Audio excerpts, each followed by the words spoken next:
সংখ্যালঘু নিপীড়ন তো হয় ভারতে, যত অত্যাচার অবিচার অনাচার ওটা তো হয় ওই দেশে, বাংলাদেশে হয় না। দুরাচারী নারী শেখ হাসিনা, তার জন্য কেউ কেউ মায়া কান্না কাঁদে, কেউ কুমিরের কান্না কাঁদে, এবং যে দেশে তিনি আশ্রয় নিয়েছেন সেই দেশ যেন কোনোভাবেই স্থির হতে পারছে না। 250-টিরও বেশি ডিজাইন অপশন নিয়ে ওয়ালটন স্মার্ট ফ্রিজ, বোঝে আপনার প্রয়োজন। বাংলাদেশের বিরুদ্ধে ক্রমাগতভাবে তারা অপপ্রচার, মিথ্যাচার, অপতথ্য, কলঙ্ক লেপন করে চলছে।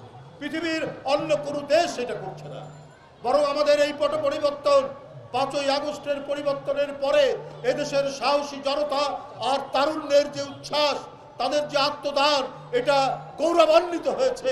পৃথিবীর আটলান্টিকের ওই পার থেকে প্রশান্ত মহাসাগর, ভারত মহাসাগর, আরব সাগর, প্রত্যেকটি জায়গায় এই দেশের তরুণ জনতার, ছাত্র জনতার এই আত্মদানের ঢেউ যেন গোটা বিশ্বকে এক ধরনের একটি চমক দিয়েছে।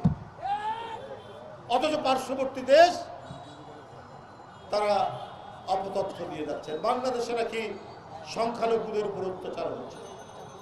কোথায় অত্যাচার হচ্ছে ভাই? অত্যাচার তো করছে না আপনারা।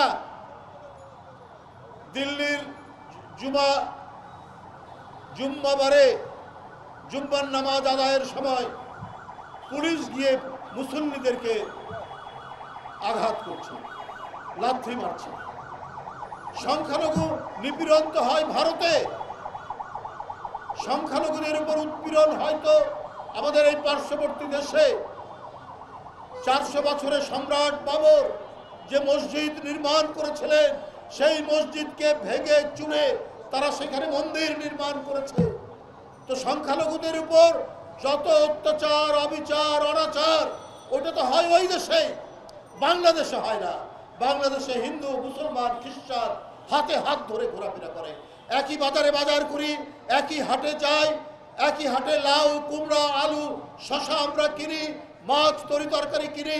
এই ঐতিহ্য আমাদের পুরনো, অথচ আমাদের সেই মহান ঐতিহ্যকে কলঙ্কিত করার জন্য ভারত থেকে বারবার আমাদের বিরুদ্ধে অপতথ্য দেওয়া হচ্ছে, আমাদের বিরুদ্ধে কলঙ্ক লেপন করা হচ্ছে।